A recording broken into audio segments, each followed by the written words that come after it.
Hello दोस्तों, exam पे इस यूट्यूब चैनल में आपका स्वागत है। दोस्तों, शाहजहाँ का काल स्वर्ण युग क्यों कहा जाता है इसके बारे में बात करेंगे। और शाहजहाँ का काल स्वर्ण युग क्यों नहीं कहा जा सकता उसके बारे में बात करेंगे। दो तरह क्वेश्चन बनते हैं, तो चलिए बात करते हैं इसी में शाहजहाँ का शासनकाल के बारे में। तो किस तरह से कला की प्रगति हुई, किस तरह से साहित्य की प्रगति, शांतिता, सुव्यवस्था, आर्थिक समृद्धि का काल रहा, न्याय व्यवस्था किस प्रकार थी आदि इस तरह क्वेश्चन बनते हैं इसमें। तो इनके बारे में, टॉपिक के बारे में बात करेंगे अपन। चलिए दोस्तों, वीडियो को शुरू करते हैं। वीडियो के अंत तक जुड़े रहें दोस्तों, ताकि आपको संपूर्ण तरीके से मैं बता पाऊँ कि किस तरह के क्वेश्चन एग्जाम में बन सकते हैं, मेंस, एमपीपीएससी, यूपीएससी में। चलिए शुरू करते हैं। शाहजहाँ का शासनकाल भारत के मध्यकालीन इतिहास में स्वर्ण युग के नाम से प्रसिद्ध है। शाहजहाँ का काल स्वर्ण युग था या नहीं, इसको जानने से पूर्व यह जान लेना आवश्यक है कि स्वर्ण युग का क्या तात्पर्य है। स्वर्ण युग का क्या तात्पर्य है? स्वर्ण युग उस युग को कहा जाता है जिसमें राजनीतिक, आर्थिक, सामाजिक, सांस्कृतिक तथा धार्मिक क्षेत्र में देश का पूर्ण विकास हुआ हो, समृद्धि हुई हो, प्रत्येक व्यक्ति अपना सर्वांगीण विकास करने का अवसर प्राप्त हुआ हो, जनता में सुख शांति हो, सुरक्षा हो, वातावरण में जीवन बिताया हो, देश में शांति और व्यवस्था रही हो।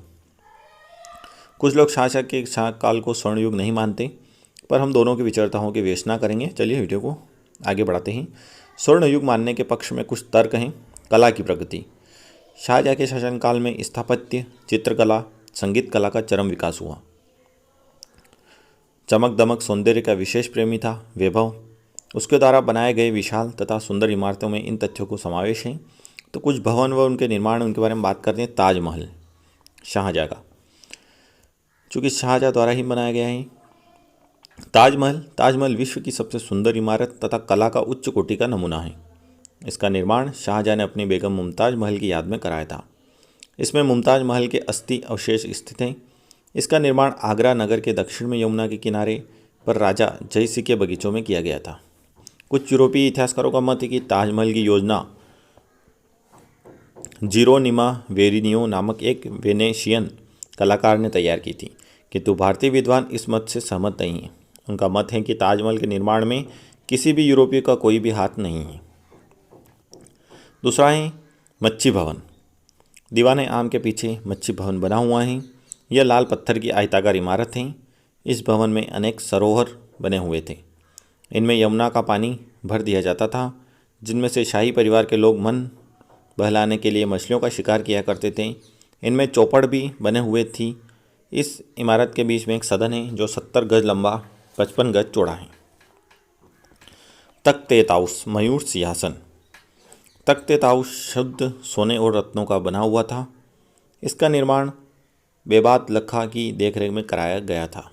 वह 3.5 गज लंबा, 2.5 गज चौड़ा और 5 गज ऊंचा था। पूरा मयूर सिंहासन रत्नों से जड़ा हुआ था। यह 12 खंभों पर आधारित था, जो कि पन्नों के बने हुए थे। इन खंभों के ऊपर रत्नों से जड़े हुए दो दो मोर बने हुए थे। इन मोरों के बीच में लाल हीरे, पन्नों और मोतियों से जड़ा एक एक पेड़ था। सिंहासन के ऊपर चढ़ने के लिए रत्नों की जड़ी हुई 3 सीढ़ियाँ थीं। इस सिंहासन के निर्माण में लगभग 1 करोड़ रुपए व्यय हुआ था। अगला है शीश महल। दीवान एक खास के नीचे शीश महल स्थित है। इसकी दीवारों और दरवाजों पर शीशे जड़े हुए हैं और उन पर सुनहरी और अन्य रंगों का काम है। इस कक्ष में 2 हौज हैं जिनसे पानी भर दिया जाता था, जो स्नान करने के लिए काम आ जाता था। अंगूरी बाग।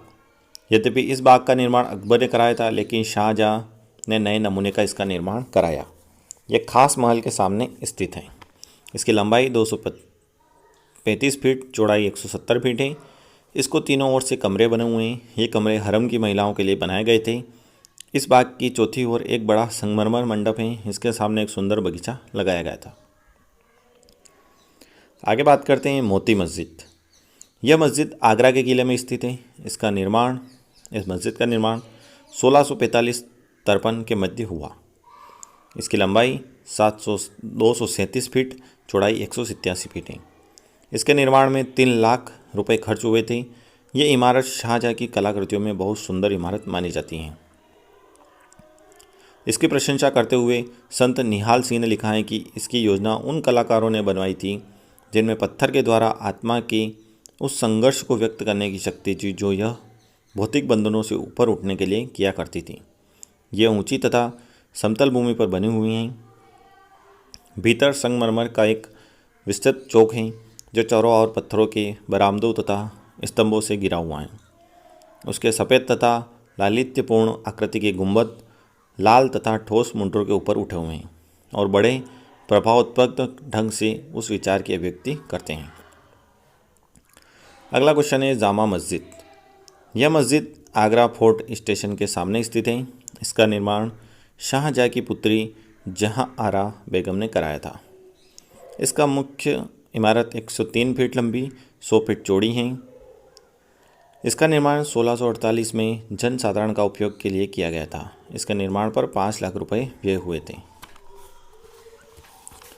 आगे अगर बात करें दिल्ली का लाल किला, तो दोस्तों कौन कौन सी कलाकृतियाँ, कला की प्रगति, तो कौन कौन सी कलाकृतियाँ उनके बारे में बात कर रहे हैं अपन। अगले है इसमें दिल्ली का लाल किला। इस किले का निर्माण शाहजहाँ ने यमुना के किनारे कराया था। इसकी चौड़ाई 1600 फीट तथा लंबाई 3200 फीट है। अन्य किलों की तरह यह भी एक परकोटे से घिरा हुआ है। किले के 3 प्रवेश द्वार हैं।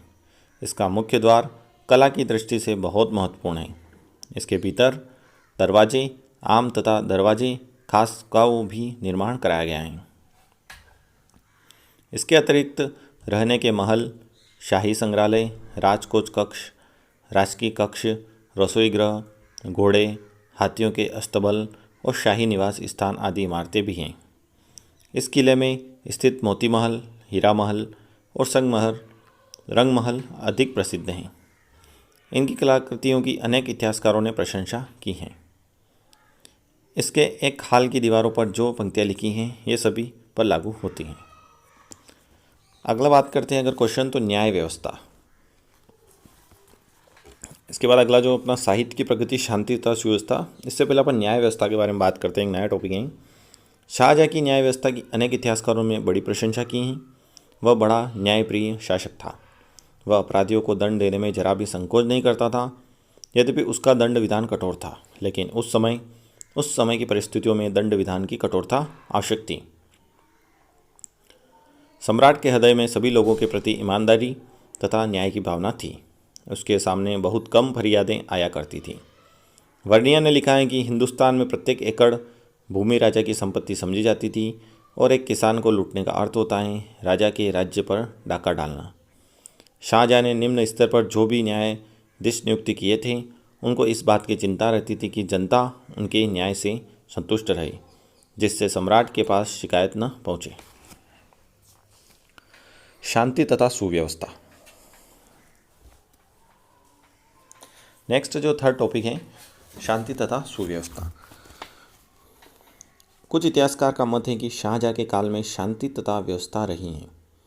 शाहजहाँ के शासन के प्रारंभिक वर्षों में खान जहाँ लोधी तथा बुंदेलों के विद्रोह हुए, लेकिन उन्हें पूर्णतः कुचल दिया गया। साम्राज्य की सीमाओं के बाहर अनेक युद्ध भी लड़े गए, लेकिन वे साम्राज्य के विस्तार तथा शाहजहाँ की महत्वाकांक्षाओं के परिणाम थे। दक्षिण में भी अनेक युद्ध किए गए, लेकिन फिर भी साम्राज्य के प्रांतीय शासकों पर शाहजहाँ का पूर्ण नियंत्रण था। वह शासन के संचालन में इतना सक्रिय रहता था कि उसने साम्राज्य में कहीं भी उपद्रव नहीं होने दिए। उसकी बीमारी के पश्चात उत्तराधिकारी के युद्ध से अवश्य गड़बड़ी हुई, लेकिन उस समय वह कुछ भी नहीं कर सकता था। साहित्य की प्रगति। अपन ने जो टॉपिक देखे हैं उनमें कला की प्रगति, न्याय व्यवस्था, शांति तथा सुव्यवस्था। अगला जो टॉपिक है चौथा, साहित्य की प्रगति। किस तरह से साहित्य की प्रगति हुई उसके बारे में बात करेंगे। शाहजहाँ ने साहित्य की प्रगति में महत्वपूर्ण योगदान दिया। उसने अनेक विद्वानों को संरक्षण दिया, जिसमें अबहू जातीय कली, हाजी मोहम्मद जान तथा चंद्रभान ब्राह्मण आदि प्रसिद्ध हैं। शाहजहाँ के काल में बहुत सा ऐतिहासिक साहित्य लिखा गया है। अबुल हमीद लोहारी ने शाहजहाँनामा, इनायत खां ने शाहजहाँनामा तथा मोहम्मद सालिद ने अमल ए साइद की रचना की। शाहजहाँ के ज्येष्ठ पुत्र दारा ने ग्रंथों की रचना की। उसने उपनिषद, भगवद गीता तथा योग वरिष्ठ के अनुवाद कराए। उसकी प्रसिद्धि रचना ममुआ उन बहरीन थी, जिसमें उसने अपने यह लिखा कि हिंदू धर्म तथा इस्लाम धर्म एक ही लक्ष्य के दो मार्ग हैं और वे मिलकर एक हो सकते हैं। इसी काल में मुंशी बनवाली दास ने प्रबोध चंद्रोपाध्याय तथा इब्न हरकरन में रामायण का फारस में अनुवाद किया है। इस काल के प्रसिद्ध ज्योतिषी मुल्ला फरोर मुनिज्म ने जिके शाह जहानी नामक जत्री तैयार की। अल्तहा ने बीजगणित तथा अंकगणित पर एक ग्रंथ लिखा। डॉक्टर सक्सेना का मत है कि शाहजहाँ के काल में हिंदी साहित्य का भी बहुत प्रयास विकास हुआ। सुंदरदास, चिंतामणि, कविंद्र आचार्य आदि हिंदी के कवि शाहजहाँ के काल के रहे हैं। इनका संबंध शाहजहाँ के दरबार से था। आगे बात करते हैं आर्थिक समृद्धि का काल। शाहजहाँ का जो काल है, आर्थिक समृद्धि का काल किस तरह से रहा है, इसके बारे में बात करते हैं। कुछ इतिहासकारों का मत है कि शाहजहाँ का काल धन धान्य से परिपूर्ण था, इसीलिए उसने भव्य भवनों का निर्माण कराया, जो कि शाहजहाँ के काल की महानता तथा गौरव के प्रतीक हैं। यदि देश में गरीबी होती है, कृषि तथा व्यापार की गिरी हुई दशा होती, तो इतनी धनराशि कहाँ से आती। वास्तविकता यह थी कि उस काल में कृषि तथा व्यापार की पर्याप्त उन्नति हुई। शाहजहाँ के काल में पश्चिम एशिया तथा यूरोप के साथ व्यापार में पर्याप्त वृद्धि हुई। इससे भारत को निश्चित रूप से आर्थिक लाभ हुआ। शाहजहाँ के भवनों के निर्माण में श्रमजीवियों को बड़ा लाभ हुआ, उनको जीविका के साधन पर्याप्त मात्रा में उपलब्ध हुए। अगला बात करते हैं, अगर क्वेश्चन बनता है कि शाहजहाँ का जो काल है स्वर्ण क्यों नहीं कहा जा सकता, तो इस तरह से उसके अगर क्वेश्चन बनते हैं तो भयंकर अकाल के कारण सर्वनाश, भ्रष्टाचार, विलासिता तथा अपव्ययता, कला की प्रगति का आधार शोषण, अनुदारता तथा असहिष्णुता। तो शाहजहाँ के शासनकाल में भयंकर अकाल पड़ा, जिसमें हजारों व्यक्ति भूख से तड़प तड़प पर मर गए, लाशें पड़ी सड़ती रही, उन्होंने उठाने वाला कोई नहीं था। अंत में भयंकर महामारी फैली, जिससे गाँव के गाँव उजड़ गए। कुछ इतिहासकारों ने अकाल पीड़ितों की सहायता करने के लिए शाहजहाँ की प्रशंसा की, लेकिन शाहजहाँ के पास धन संपत्ति की कोई कमी नहीं थी जो उसने अकाल पीड़ितों की सहायता नहीं दी। इतिहासकार स्मिथ ने लिखा है कि जब लोग भूख से मर रहे थे, उस समय बुरहानपुर में शाहजहाँ के शिविर में हर प्रकार की रसद भरी पड़ी थी, लेकिन दुखी लोगों की सहायता के लिए सरकार द्वारा कुछ भी नहीं किया गया। क्यों नहीं कहा जा सकता, उसके बारे में बात कर रहे हैं अपन। शाहजहाँ के दरबार का वैभव, उसके साम्राज्य का विस्तार तथा संपत्ति, उसकी महान कलाकृति, ताजमहल का विश्व सौंदर्य तथा अन्य भवनों ने कुछ इतिहासकार की दृष्टि को चकाचौंध कर दिया। इसलिए उन्होंने शाहजहाँ के अपराधों पर पर्दा डालकर उसके काल को स्वर्ण युग कहा। शाहजहाँ ने इन भवनों का निर्माण अपने वैभव, शान शौकत के लिए किया था, लेकिन इनके निर्माण में जितना धन व्यय हुआ वह दरिद्र किसानों की लूट खिस्टों को इकट्ठा किया गया था। जनता पर असीम कर भर पड़ा, जिसके परिणामस्वरूप जनता को अनेक कष्ट भोगने पड़े। अतः शाहजहाँ के भव्य भवनों के पीछे गरीबों के शोषण तथा अत्याचार की कहानी छिपी हुई है। शाहजहाँ का काल भ्रष्टाचार, विलासिता तथा अपव्ययता का काल था। अपने भव्य भवनों के निर्माण में अनाप शनाप खर्च किया। कांधार तथा मध्य एशिया के युद्धों में करोड़ों रुपए व्यय हुए। नौकरशाही की विलासिता तथा अपव्ययता ने मुगल साम्राज्य की अर्थव्यवस्था को सर्वनाश का मार्ग प्रशस्त किया। तो दोस्तों, इस तरह से शाहजहाँ के काल के बारे में क्वेश्चन बन सकते हैं। तो इस तरह से क्वेश्चन अगर आप क्वेश्चन पूछता है एग्जाम में, एग्जामिनर, लोक सेवा आयोग, पीएससी, तो इस तरह से आप आंसर लिखे दोस्तों कि Shahjahan, period of Shahjahan golden age, मतलब स्वर्ण युग क्यों कहा जाता है। तो इस तरह से कुछ कारण बनते हैं शाहजहाँ की जो काल है उसको स्वर्ण युग कहने का, लेकिन अनेक इतिहासकारों में इस तरह के मतभेद भी हैं। लेकिन आपसे अगर एग्ज़ाम में क्वेश्चन पूछा जाता है कि शाहजहाँ क्यों कहा जाता है, क्यों नहीं कहा जाता है, शाहजहाँ की कला की प्रगति के कारण बताइए, साहित्य की प्रगति के कारण बताइए, या फिर शांति या सुव्यवस्था के कारण बताइए, 3 मार्कर में क्वेश्चन बनता है कि न्याय व्यवस्था के कारण बताइए, आर्थिक समृद्धि के बारे में बताइए, और क्यों नहीं कहा जा सकता उसके बारे में कारण बताइए। एक और क्वेश्चन बनता है इसमें कि शाहजहाँ के शासनकाल में, शाहजहाँ का जो स्वर्ण युग था उसमें कौन सी कलाकृतियों का उद्गम हुआ। तो ताजमहल, मच्छी भवन, तख्त हाउस, मयूर सिंहासन, दीवाने आम, दीवाने खास महल, शीश महल, मोती मस्जिद, अंगूरी बाग, जामा मस्जिद, दिल्ली का लाल किला। तो ये कुछ विशेष थे शाहजहाँ के शासनकाल में जो इमारतें, वो भव्य इमारतों का जो निर्माण हुआ, ये उसके कुछ विशेष हैं। साहित्य की प्रगति में आप बहुत सारे इसमें पॉइंट बना सकते हैं, न्याय व्यवस्था बना सकते हैं, शांति व्यवस्था बना सकते हैं। तो इस तरह के क्वेश्चन भी एग्जाम में बनते हैं, 3 मार्कर में या फिर 6 मार्कर में या 11 मार्कर। ठीक है दोस्तों, इस तरह क्वेश्चन देखने के लिए यूट्यूब चैनल सब्सक्राइब करें, बेल आइकन जरूर दबाएं दोस्तों। प्लेलिस्ट में समस्त वीडियो उपलब्ध हैं, आप ज़रूर देखें। जय हिंद, जय भारत, वंदे मातरम।